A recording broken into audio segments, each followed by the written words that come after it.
Hello hello hello बच्चों। Welcome welcome welcome to your favourite channel science की पाठशाला, जहां पे हम साइंस के experiments, theoretical concepts and numericals को डिस्कस करते हैं। आज के इस लेक्चर में हम डिस्कस करने वाले हैं मार्वल पेपर नंबर 7 का सॉल्यूशन। इससे पहले मैंने आप लोगों को गाला का कंप्लीट सॉल्यूशन करवा दिया है। ये मार्वल का लास्ट पेपर का सॉल्यूशन है। इसके बाद हम करने वाले हैं गाला के सोशल साइंस पेपर का सॉल्यूशन। अगर ये वीडियो आपको पसंद है तो इसको लाइक कर देना, चैनल को सब्सक्राइब कर देना और अपने फ्रेंड्स और फैमिली में इसको शेयर कर देना। बिना टाइम वेस्ट के अब हम इसका सॉल्यूशन स्टार्ट करते हैं। सबसे पहले आता है सेक्शन ए, जिसमें ऑब्जेक्टिव टाइप के क्वेश्चन पूछे जाते हैं। फर्स्ट क्वेश्चन में पूछा है, a solution is treated with ground egg shells to produce gas which makes lime water milky, then the solution contains. अब आपको पता होना चाहिए कि जो एग शेल्स होते हैं उसको कहा जाता है कैल्शियम कार्बोनेट।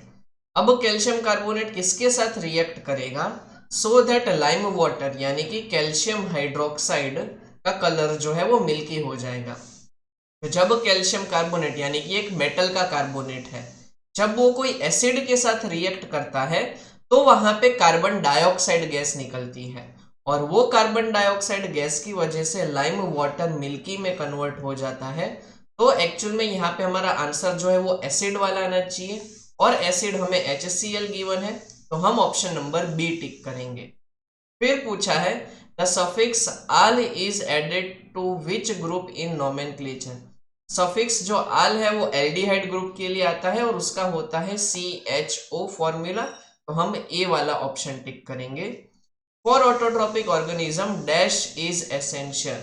ऑटोट्रोपिक यानी कि जो फूड बनाने वाले जो प्लांट्स होते हैं उनके लिए carbon dioxide, water, chlorophyll, sunlight सब कुछ जरूरी होता है, इसलिए हम टिक करेंगे option number D.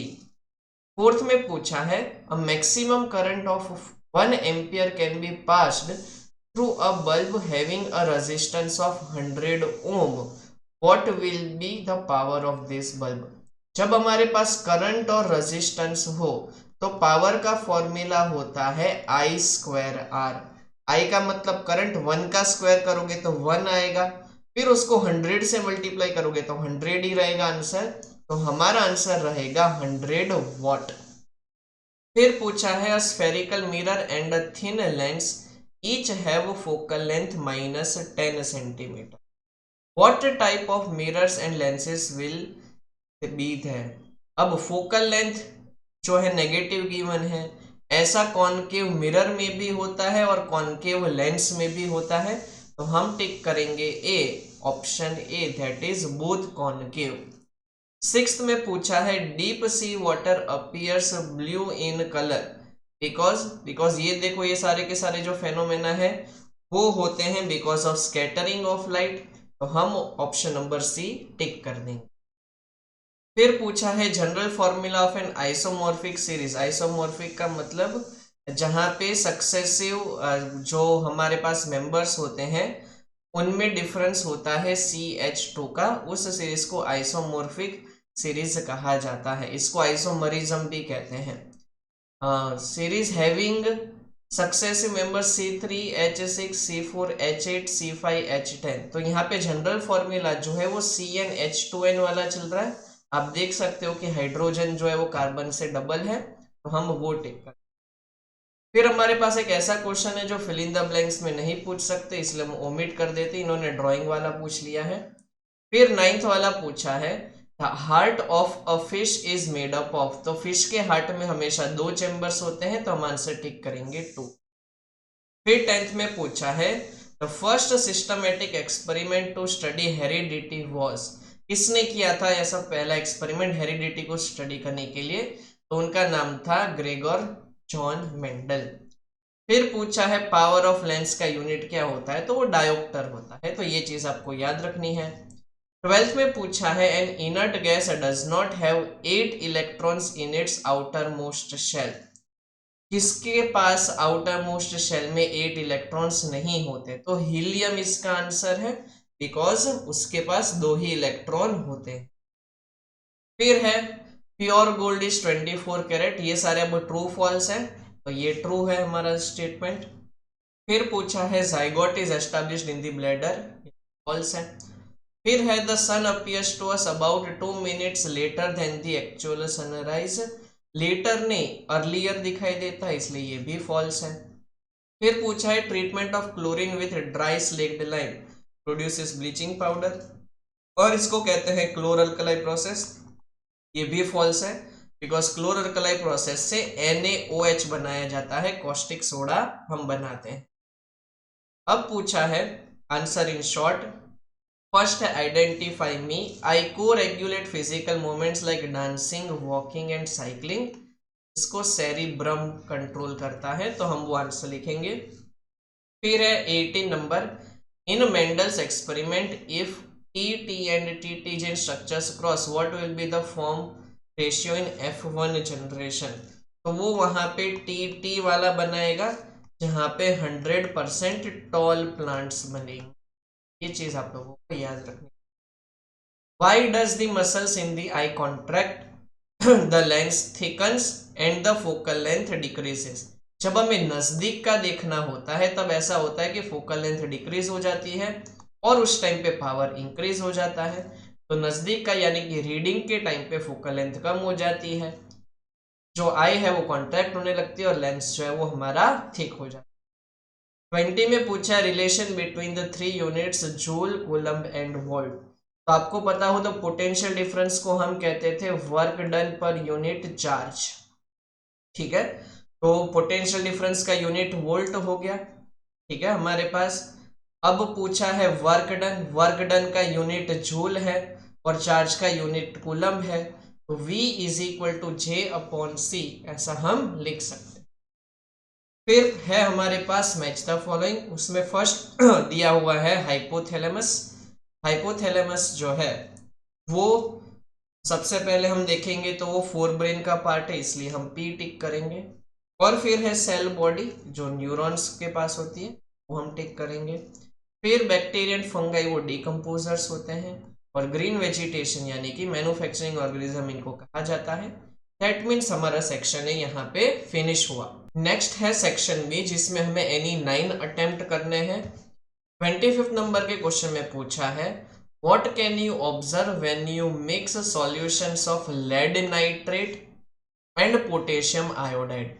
Lead nitrate का मतलब PbNO3 ट्वाइस होता है, पोटेशियम आयोडाइड का मतलब Ki होता है। जब हम इन दोनों को मिक्स करते हैं तो उस केस में वहां पे बनता है double displacement reaction. Double displacement reaction की वजह से ये जो Pb है वो ये I के साथ कंबाइन होके PbI2 बनाता है, ये वाला जो K है वो ये वाले NO3 के साथ मिक्स होके KNO3 बनाता है।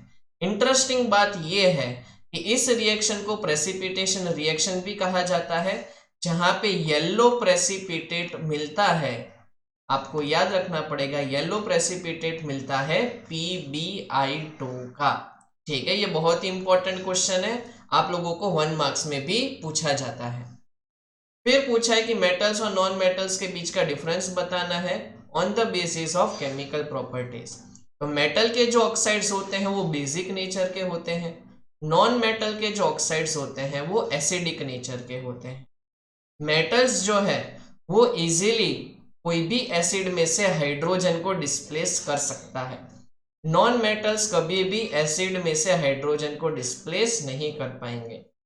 मेटल्स जब क्लोराइड के साथ बॉन्ड बनाते हैं तो वो इलेक्ट्रोवैलेंट भी हो सकता है, आयनिक भी हो सकता है। नॉन मेटल्स अगर किसी भी क्लोरीन के साथ बॉन्ड बनाएंगे तो वो हमेशा कोवालेंट ही होगा।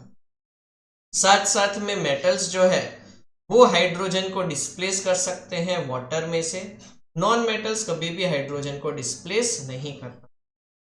फिर है 27 number, arrange the following organism of the digestive system in order, also tell in which of them starch and protein are partially digested. ठीक है, हमें यहाँ पे ये पर्टिकुलर जो ऑर्गन्स गिवन है उसको हमें एक ऑर्डर में रखना है टॉप टू बॉटम। तो आएगा mouth, oesophagus, stomach, large intestine, small intestine और लास्ट में आता है रेक्टम। फिर पूछा है फिगर बेस्ड क्वेश्चन, हमें ये फिगर में सबसे पहले जो ऑर्गेनिज्म गिवन है उसको आइडेंटिफाई करना है। तो ए वाला जो ऑर्गेनिज्म है वो है अमीबा, और जो बी वाला ऑर्गेनिज्म है वो है हमारा प्लाज्मोडियम। ठीक है, और साथ साथ में ये पूछा है कि ये दोनों कौन से मेथड से रिप्रोडक्शन करते हैं।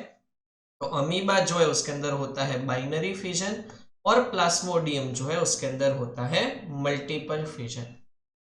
फिर है बड फॉर्मेशन, यानी कि बडिंग क्या होता है।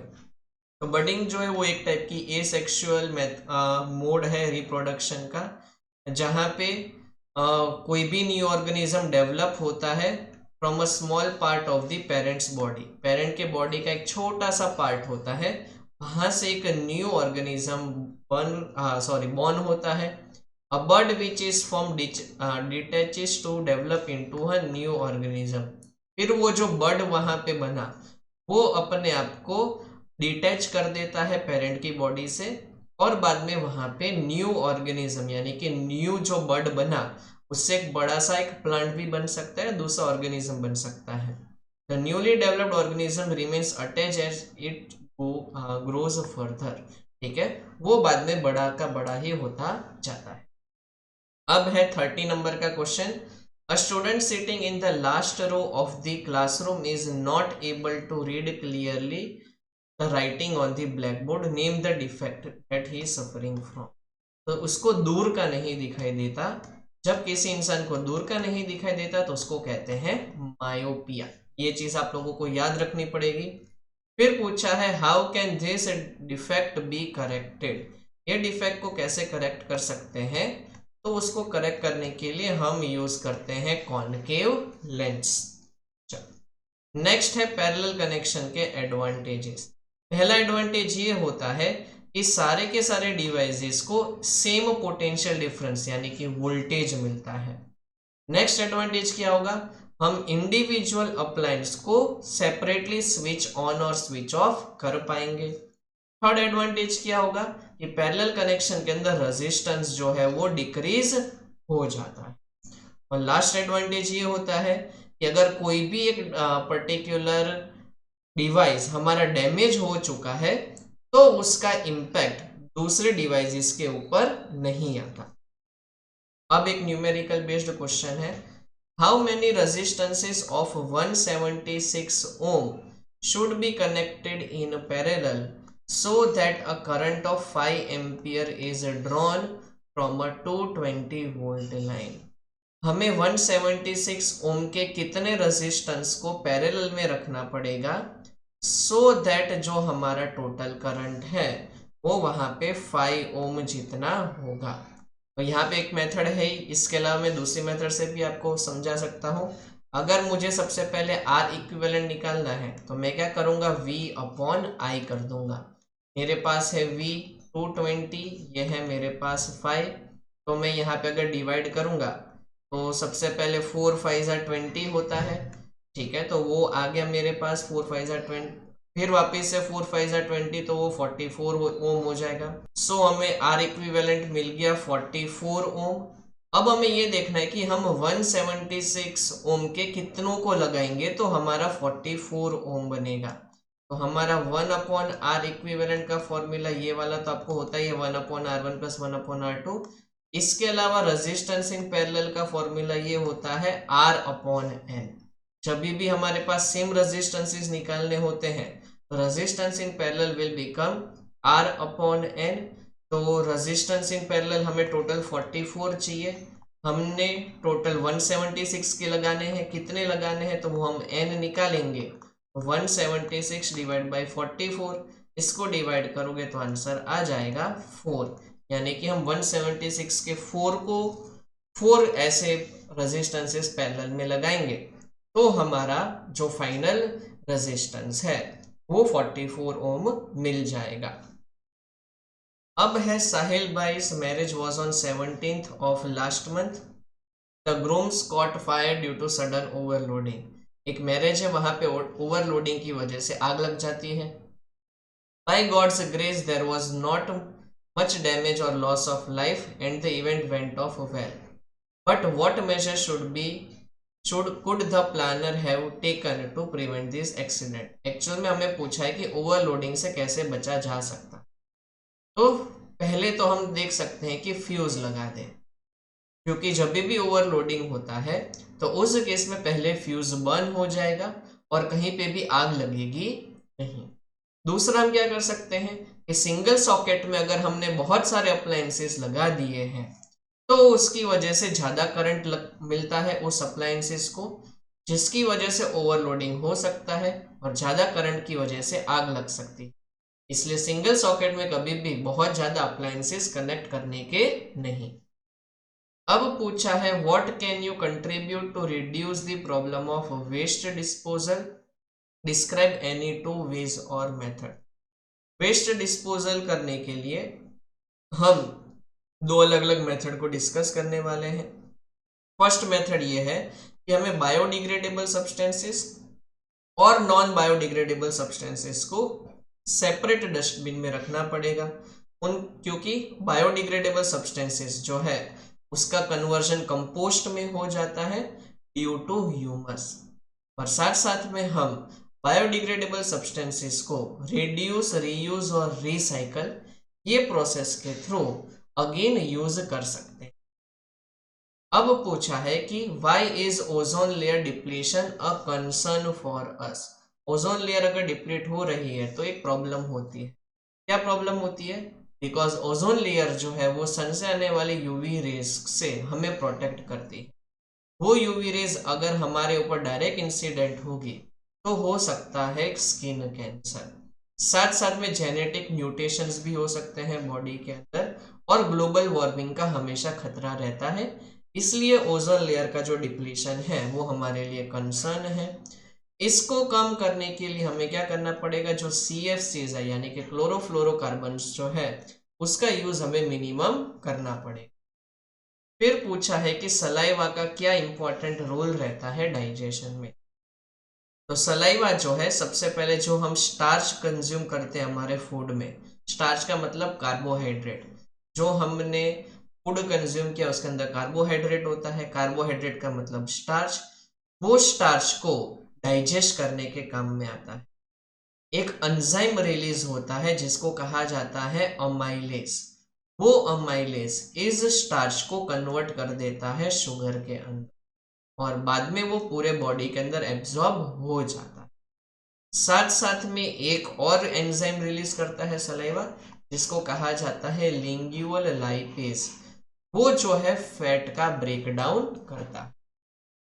नेक्स्ट क्वेश्चन पूछा है 37, an electric oven of 2 kilowatt power rating is operated in a domestic electric circuit that has a current rating of 5 ampere.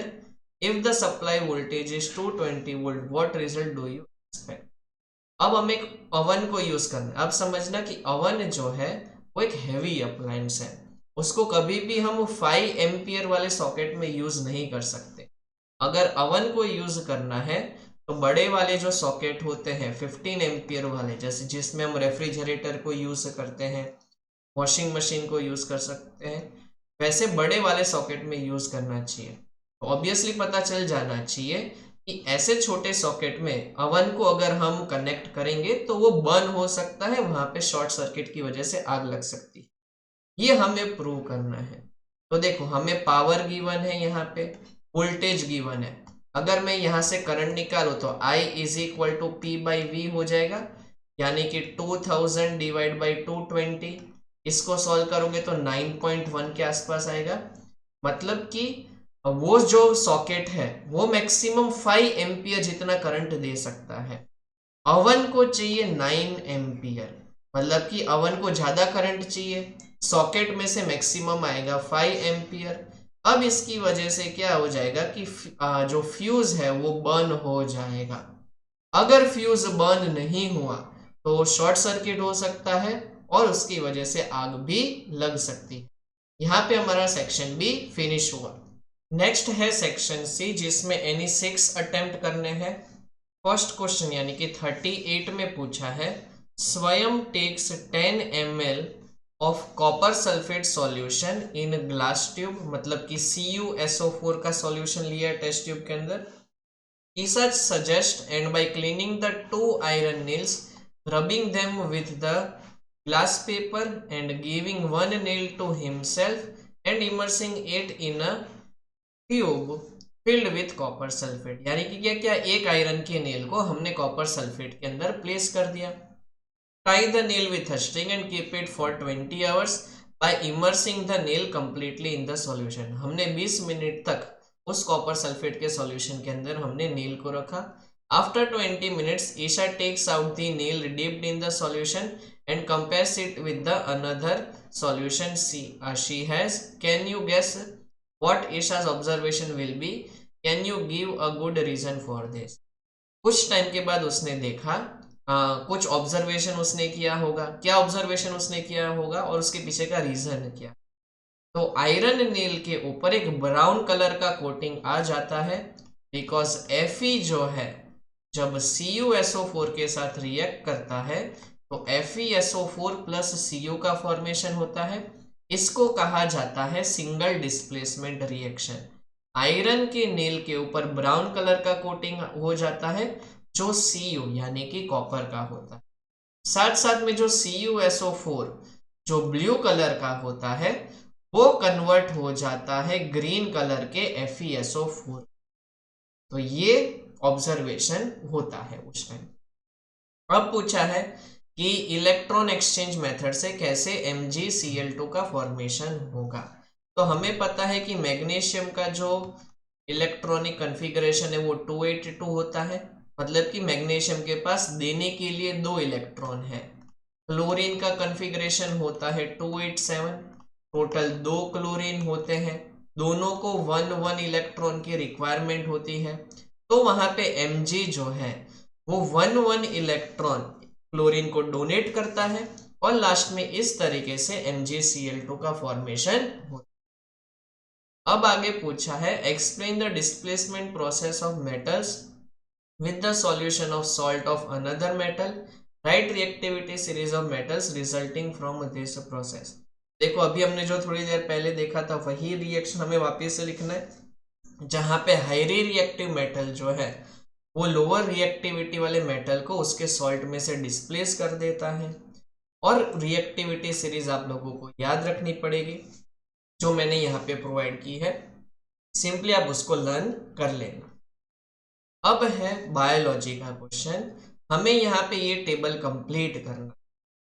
तो थायराइड ग्लैंड जो है वो लैरिंग्स में प्रेजेंट होती है, जिसको एडम्स एप्पल भी कहा जाता है, और उसका काम होता है थायरॉक्सिन को सीक्रेट करना।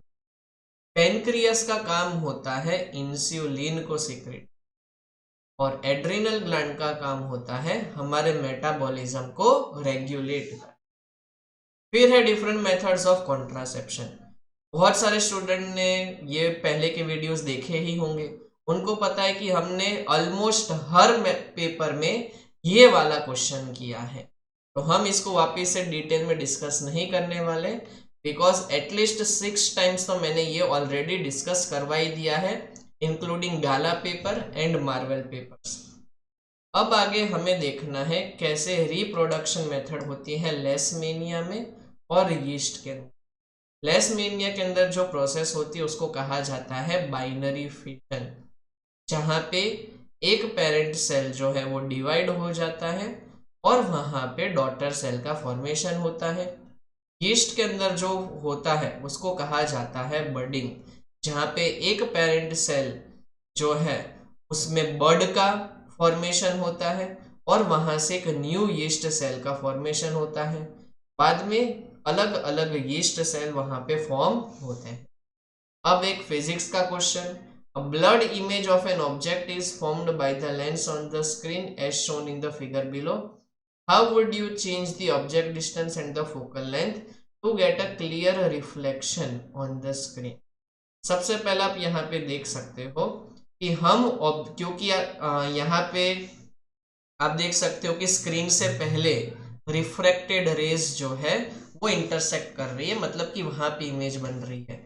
तो हम ऑब्जेक्ट डिस्टेंस को डिक्रीज कर सकते हैं, ठीक है। ऑब्जेक्ट डिस्टेंस को हम डिक्रीज करेंगे, इसका मतलब हम ऑब्जेक्ट को लेंस के टूवर्ड्स में शिफ्ट कर देंगे, तो वहां पे इमेज जो है वो और पीछे यानी कि स्क्रीन की तरफ चली जाएगी। दूसरा हम ये कर सकते हैं कि फोकल लेंथ इंक्रीज कर दे, क्योंकि लाइट बहुत जल्दी बेंड हो रही है, तो उसको हमें और दूर बेंड करवाना है, और दूर बेंड करवाने के लिए हमें फोकल लेंथ को इंक्रीज करना पड़ेगा। मतलब कि ऑब्जेक्ट डिस्टेंस को डिक्रीज करो या तो फोकल लेंथ को इंक्रीज करो, ये दो मेथड हम कर सकते हैं। अब पूछा है a student using a lens in sunlight Burns paper. आपने छोटे थे तब ये किया ही होगा, लेंस का यूज करके हमने पेपर को बर्न किया है यूजिंग सनलाइट। कौन सा लेंस वहां पे यूज करते हैं, तो कन्वर्जिंग लेंस यानी कि कॉन्वेक्स लेंस को यूज किया। फिर पूछा है कि कहां पे इस केस में इमेज बनती है, तो एट फोकस बनती है हमारी इमेज। एक छोटा सा डॉट बनता है पेपर के ऊपर जहां पे सनलाइट कॉन्सेंट्रेट होती है, और बाद में वहां पे वो बर्न हो जाता है बिकॉज ऑफ हीटिंग इफेक्ट। और हमें इसका डायग्राम बनाना है। डायग्राम बनाने के लिए हम पहले कॉन्वेक्स लेंस बना सकते हैं, ठीक है। इसका फोकस यहाँ पे होगा, इसको हम F2 कहेंगे। तो यहाँ पे इनफाइनाइट डिस्टेंस से सन की रेज आती है इस तरीके से parallel to the principal axis, और वो ट्रैवल करती है फोकस पे से, ठीक है, फोकस पे से। तो यहाँ पे हमारी इमेज बनती है और उस पॉइंट पे पेपर जो है वो बर्न हो जाता है। आगे है अगेन एक numerical. An electric bulb used in your house rated 100 what and a refrigerator 40 what.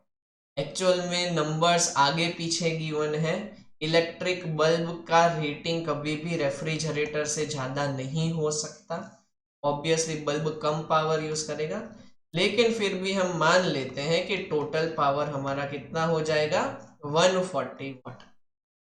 If this appliances are operated for 10 hours per day. Okay चलो, अब हमें अगेन बिल निकालना है इस क्वेश्चन के अंदर, और हमें cost per kilo watt hour given है ₹8। मतलब कि अगर हम 1 किलो वॉट आवर जितना एनर्जी कंज्यूम करेंगे तो ₹8 जितना बिल आए। तो एनर्जी निकालने का टाइम फॉर्मूला होता है power into time, that is 140। हम 10 आवर्स तक यूज करने वाले हैं, 10 डेज तक, इसलिए हमने 10 इंटू 10 कर दिया। और किलोवाट आवर में निकालना है इसलिए डिवाइड करना पड़ेगा 1000 से, इसलिए ये 3 जीरोस कैंसल। तो आंसर क्या आया 14 किलोवाट आवर। अगर 1 किलोवाट आवर का प्राइस ₹8 है तो 14 किलोवाट आवर का कितना होगा, तो 14 मल्टीप्लाई बाई 8 कर दो, 4 8 जा 32, 112, मतलब कि रुपीज आएंगे हमारे 112। इस तरीके से सेक्शन सी फिनिश होता है। अब हम स्टार्ट कर रहे हैं सेक्शन डी जिसमें एनी 5 अटेम्प्ट करने हैं। फर्स्ट पूछा है state the composition properties and uses of plaster of Paris. तो कंपोजिशन का मतलब हुआ उसका फॉर्मूला, इसको कहा जाता है कैल्शियम सल्फेट हेमीहाइड्रेट CaSO4.12H2O, ये उसका फॉर्मूला है, ये उसका कंपोजिशन है। प्रॉपर्टीज क्या है, तो वो व्हाइट कलर का पाउडर होता है। जब हम जिप्सम के क्रिस्टल्स को हीट करते हैं, ठीक है, तो वहां पे वो जिप्सम जो है वो 2H2O की में से 1.5H2O को रिलीज करके बाद में कैल्शियम सल्फेट हेमीहाइड्रेट का फॉर्मेशन करता है, ठीक है। उसको हीट किया जाता है 473 यानी कि 200 डिग्री सेल्सियस पे। अब इसके यूजेस कहाँ कहाँ पे हैं, तो 3D प्रिंटिंग में हम प्लास्टर ऑफ पेरिस को यूज कर सकते हैं। हमारे घर पे जो सीलिंग्स होती है जिसको पीओपी भी कहा जाता है, उसको डेकोरेट करने के लिए यूज कर सकते हैं, ठीक है। फायर प्रूफ मटेरियल बनाने के लिए यूज कर सकते हैं। ये जो ब्रोकन बोन्स होती है, जब भी किसी की हड्डी टूट जाती है तो वो प्लास्टर करवाते हैं, तो वो भी पीओपी ही होता है, यानी कि इसके मल्टीपल यूसेजेस है। अगेन देखो सेम क्वेश्चन रिपीट होता है।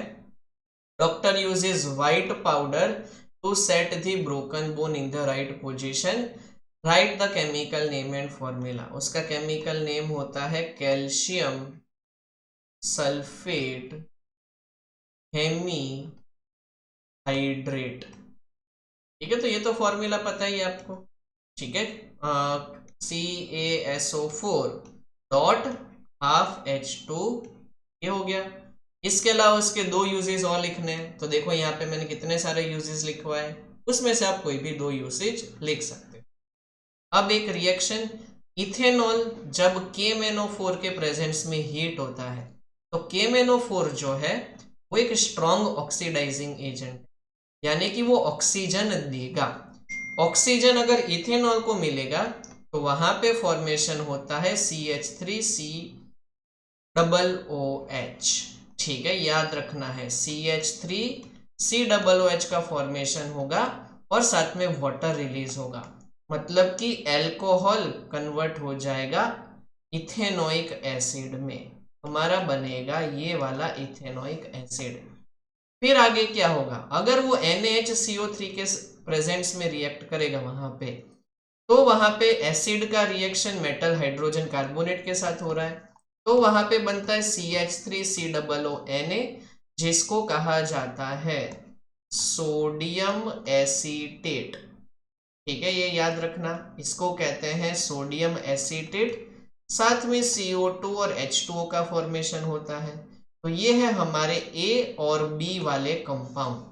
हमें A के यूजेस लिखने, यानी कि इथेनोइक एसिड के अगर मैं यूजेस बताऊं आपको, तो ये विनेगर में यूज किया जाता है। विनेगर एक्चुअल में इसी से ही बनता है।